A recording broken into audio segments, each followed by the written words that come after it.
बच्चों good morning. बेटा आज हम चैप्टर नंबर 11 में जिसका नाम है न्यू एम्पायर्स एंड किंगडम्स उसमें आगे गुप्ता एम्पायर के बारे में ही बात करेंगे। In our yesterday's class we have discussed about the Samudragupta, one of the renowned rulers of Gupta empire, जहाँ पर हमने देखा कि किस तरह से समुद्रगुप्त ने अपने पिता यानी कि चंद्रगुप्त फर्स्ट से जो उन्हें एम्पायर मिला था उसे किस तरह से उन्होंने चारों तरफ फैलाया। आर्यव्रत के 9 रूलर्स को उन्होंने डिफीट करके अपनी किंगडम में मिलाया। दक्षिण पथ की तरफ जाकर उन्होंने वहाँ के 12 रूलर्स को कन्विंस किया, उन्हें डिफीट किया और फिर वापस से उन्हें किंगडम सौंप कर वापस से उन्हें राजा बनाकर उनसे ट्राइब्यूट की डिमांड की। और जो अपने नेबरिंग एरियाज़ थे, है ना, अपने आसपास के जो एरियाज़ थे उनसे भी सरेंडर करवाया और उन्हें बाउंड किया कि आपको हमारे ऑर्डर्स को फॉलो करना पड़ेगा, हमें ट्राइब्यूट ऑफर करना पड़ेगा और जब भी ज़रूरत होगी आपको हमारे कोर्ट में प्रेजेंट होना पड़ेगा।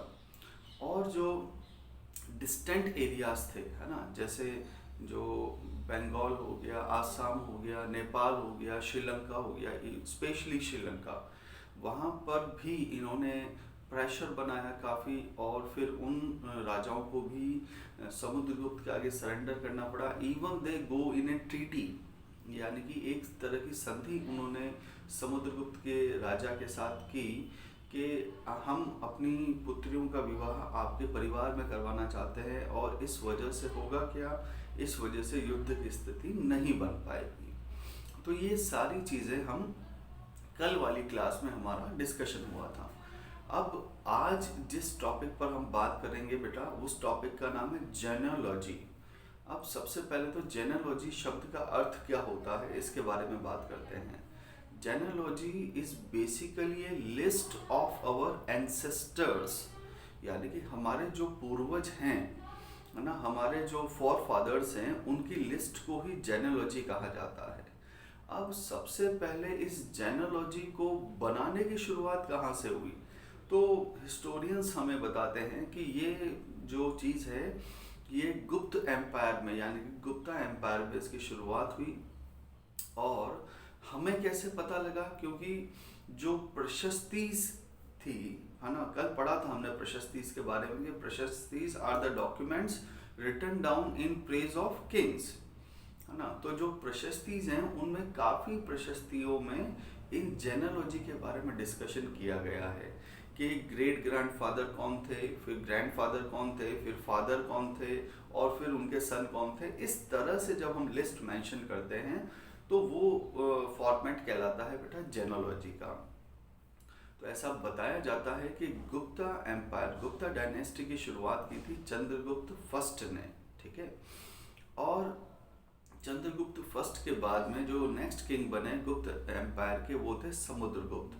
तो उस जेनेलॉजी में ऐसा लिखा गया है कि Chandragupta first was the first king who adopted the title of Maharajadhiraj, है ना। उस समय पर जो राजा जितना बड़ा होता था ना, जितनी उसकी इम्पोर्टेंस होती थी बच्चों, उसके अकॉर्डिंग उन्हें टाइटल्स दिए जाते थे, ठीक है। जैसे किसी को राजा कहा जाता था, किसी को महाराजा कहा जाता था, किसी को महाराजा धीराज भी कहा जाता था, है ना। तो अगर हम इनको इनकी इम्पोर्टेंस के असेंडिंग ऑर्डर में अरेंज करें, है ना, यानी कि बढ़ते हुए क्रम में अरेंज करें, तो सबसे पहले आता है राजा, देन महाराजा धीराज, देन महाराजा, ठीक है।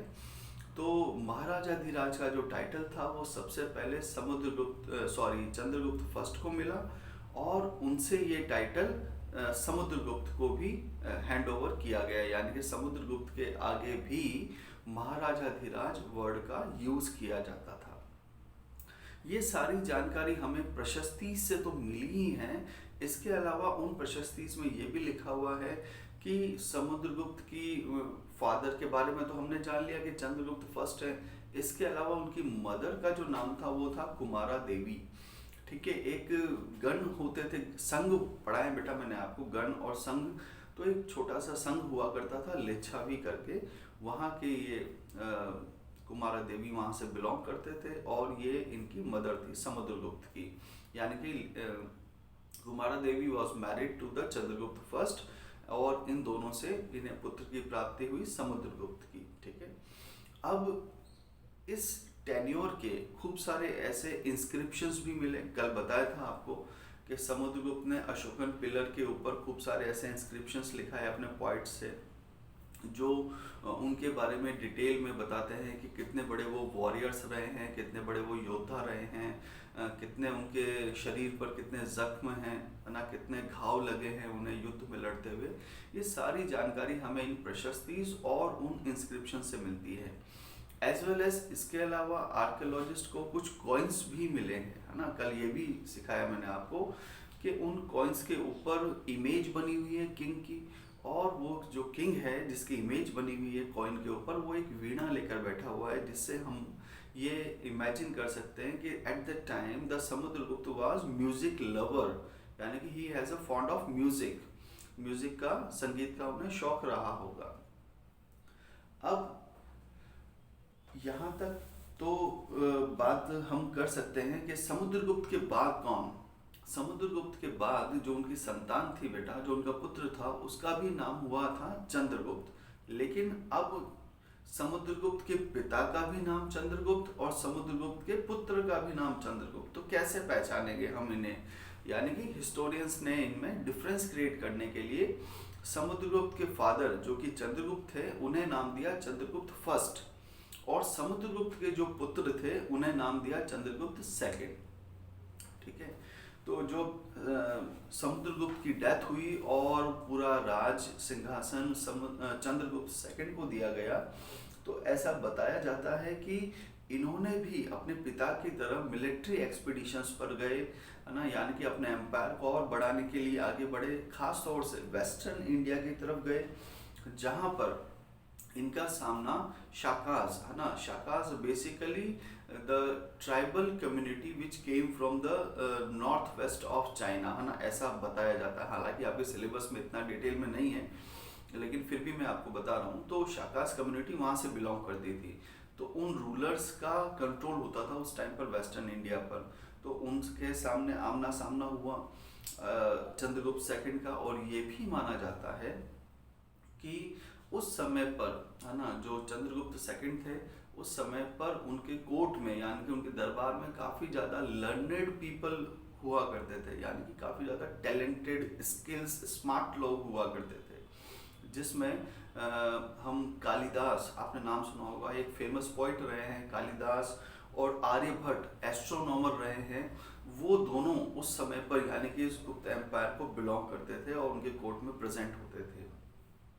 इनके बारे में एस्ट्रोनॉमर जो है ये आर्यभट्ट और कालिदास, इनके बारे में हम अगले वाले 12 वाले चैप्टर में और डिस्कशन करेंगे।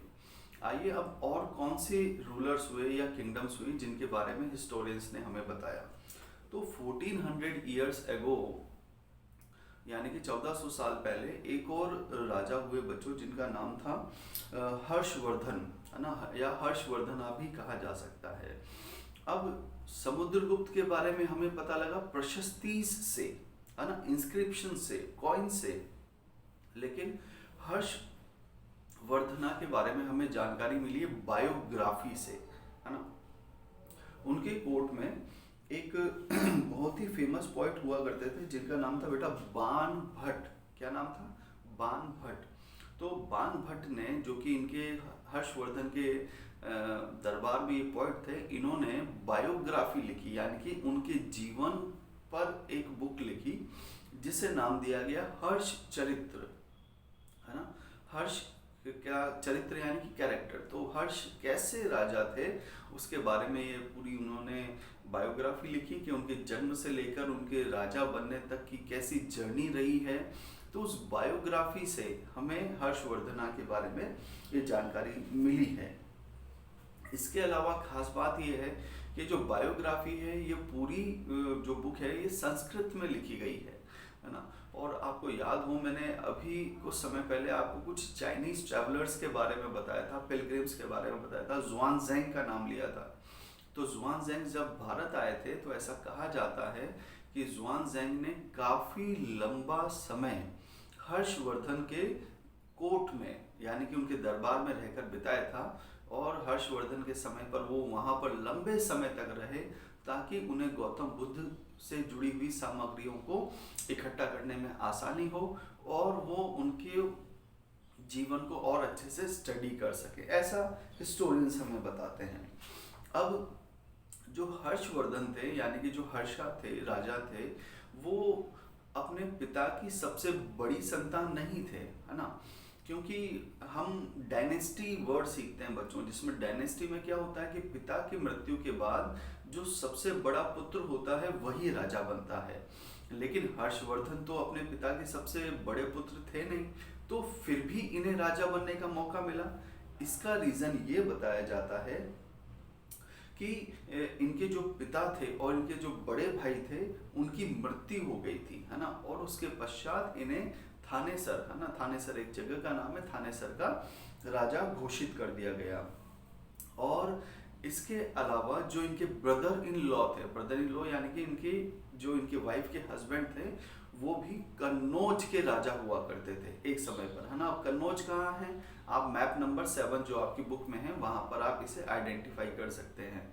तो वो कन्नौज के राजा हुआ करते थे, लेकिन एक युद्ध के दौरान बंगाल के राजा ने इनके हर्षवर्धना के ब्रदर इन लॉ की हत्या कर दी थी और कन्नौज को बंगाल में शामिल कर लिया था। तो इससे हर्षा को काफ़ी ज़्यादा बुरा लगा, काफ़ी ज़्यादा गुस्सा भी आया और उन्होंने युद्ध छेड़ दिया बंगाल के राजा के खिलाफ और अपनी सेना लेकर उनके आमने सामने युद्ध करने के लिए पहुंच गए। युद्ध का परिणाम ये हुआ कि बंगाल के राजा की हार हुई और हर्षवर्धना की जीत हुई, यानी कि उन्होंने थानेसर का राजा होते हुए न केवल कन्नौज का सिंहासन वापस से प्राप्त किया बल्कि बंगाल को भी अपने राज्य में मिला लिया।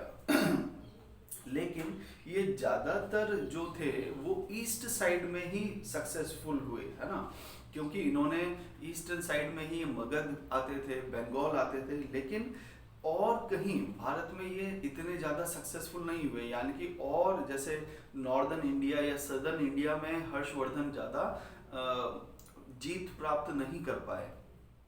इसका एक एग्जाम्पल दिया गया है आपकी बुक में कि जैसे ही इन्होंने डेक्कन की तरफ जाना स्टार्ट किया, डेक्कन कहा जाता है बेटा इस इलाके को, है ना, जहाँ पर भी मैंने मैप में डेक्कन लिखा हुआ है, इसके पूरे नीचे वाले पार्ट को डेक्कन कहा जाता है, ठीक है। तो इसके ऊपर आती है नर्मदा रिवर, है ना, यहाँ पर फ्लो करती है नर्मदा रिवर। तो जैसे ही इन्होंने नर्मदा रिवर को क्रॉस कर कर, है ना, नर्मदा रिवर को क्रॉस कर कर डेक्कन में प्रवेश करने लगे तो वहाँ पर इन्हें रोक दिया गया, है ना। इन्हें किसने रोका? उस समय पर सदर्न इंडिया में एक डायनेस्टी हुआ करती थी जिसका नाम था चालुक्य डायनेस्टी। इस जगह पर बेटा, है ना, यहाँ पर थी चालुक्य डायनेस्टी, मैंने लिखा हुआ भी है ना, मैं इसका स्क्रीनशॉट लेकर आपके ग्रुप में भी सेंड करूंगा। तो वैसे भी आप इसको मैप नंबर 7 में देख सकते हैं कि चालुक्य डायनेस्टी कहाँ पर है। तो चालुक्य डायनेस्टी के एक रूलर थे पुलकेशिन सेकंड, है ना। अभी फर्स्ट एंड सेकंड क्यों लगाया जाता है? ताकि नाम में कंफ्यूजन ना हो, है ना, कई बार सेम नाम होते हैं तो जो पहले वाले राजा हैं उनके आगे फर्स्ट वर्ड यूज कर दिया जाता है, जो बाद के हैं उनके आगे सेकंड वर्ड यूज कर दिया जाता है। तो जो चालुक्य डायनेस्टी के रूलर थे पुलकेशिन सेकंड, उन्होंने हर्षवर्धना को आगे डेक्कन में आगे जाने से रोक दिया, यानी कि उनकी हार हुई और हर्षवर्धना को वहीं से वापस लौट जाना पड़ा। ठीक है बच्चों, अब हम बात करेंगे कि सदर्न इंडिया की ऐसी और कौन सी किंगडम्स हैं जो आगे चलकर सक्सेसफुल हुई और उनके एरियाज कहाँ कहाँ पर थे। आइए उनके बारे में भी बात करते हैं। तो इस समय पर जब हर्षवर्धना आगे बढ़ रहे थे उस समय पर सदर्न इंडिया में दो बड़ी डायनेस्टीज फ्लरिश हो रही थी। एक डायनेस्टी का नाम था बेटा पल्लवा डायनेस्टी, ठीक है, पल्लवास कहा जाता है उन्हें। अब पल्लवा जो डायनेस्टी थी वो अगर आप मैप में देख पा रहे हो, हालांकि आपकी बुक में भी बना हुआ है, मैंने इसको सिंबॉलिकली ब्लैक बोर्ड पर बनाया है यहाँ पर मार्कर से। ये है बेटा पल्लवास, ठीक है, और इनका जो एरिया था इस जगह को कहा जाता है बेटा महाबलीपुरम, अरिकमेडु जो मैंने आपको बताया था, है ना। तो इनकी कैपिटल हुआ करती थी वहां पर पल्लवास की कांचीपुरम, ठीक है। तो कांचीपुरम, महाबलीपुरम और अरिकमेडु के आसपास के एरिया में ही ये पल्लवा किंगडम फैला हुआ था, ठीक है। तो ये तो बात हुई पल्लवास की। एक और नाम लिया मैंने चालुक्यास के बारे में। तो जो चालुक्यास थे वो उनका एरिया ज्यादातर कृष्णा और तुंगभद्रा, है ना, दो रिवर्स है। ये यहाँ से आती है बेटा कृष्णा रिवर और इधर से आती है तुंगभद्रा रिवर, और ये दोनों रिवर्स आगे जाकर कंबाइन होकर यहाँ पर होता है बे ऑफ बंगाल, है ना, आगे जाकर इसी बे ऑफ बंगाल में जाती है। तो जो कृष्णा और तुंगभद्रा रिवर की जो बेल्ट थी, है ना, यानी कि उनके आसपास के जो एरिया थे वहीं पर ये चालुक्य किंगडम उस समय पर डेवलप हुई, ठीक है। अब और क्या खास बात थी इन किंगडम्स की, उसके बारे में हम कल वाली क्लास में डिस्कस करेंगे। उसके पहले मैं आपको बताना चाहूँगा कि अभी थोड़े समय पर पहले मैंने आपको 3 और किंगडम्स के बारे में बताया था, चोलास, चेरियास और पांड्यास। तो पल्लवास के जस्ट नीचे ये चोला किंगडम आती है बेटा, ठीक है। यहाँ पर होते हैं पांड्यास, है ना, और या इस एरिया में है चेरास, ठीक है। आप अपने मैप में भी बहुत अच्छे से आइडेंटिफाई कर सकते हैं। और अगर आपको रिवर्स को लेकर कोई कंफ्यूजन आए कि कौन से रिवर कहाँ पर है, तो आप अपनी बुक के चैप्टर नंबर 1 में पेज नंबर 2 पर जाइएगा जहाँ पर मैप नंबर 1 बना हुआ है। तो मैप नंबर 1 पर जैसे ही आप मूव ऑन करेंगे आपको सारी रिवर्स के बारे में पता लग जाएगा कि कृष्णा रिवर किधर से है, कावेरी किधर से है, तुंगभद्रा किधर से है, नर्मदा कहाँ से है, गोदावरी कहाँ से कहाँ तक है। तो ये सारी चीज़ें बहुत ज़्यादा इम्पोर्टेंट रहती हैं। हो सकता है आपको अभी इनकी इम्पोर्टेंस पता नहीं लगे, लेकिन जैसे जैसे आप हायर क्लासेस में जाएंगे आपकी नॉलेज बहुत ज़्यादा काम आएगी। अब अगली वाली क्लास में हम बात करेंगे कि कौन कौन से ऐसे रूलर्स हुए इसमें पल्लवास में और चालुक्यास में जिन्होंने आगे एक्सपीडिशंस को कंटिन्यू किया। आज तक के लिए थैंक यू सो मच बच्चों, आज की क्लास के लिए।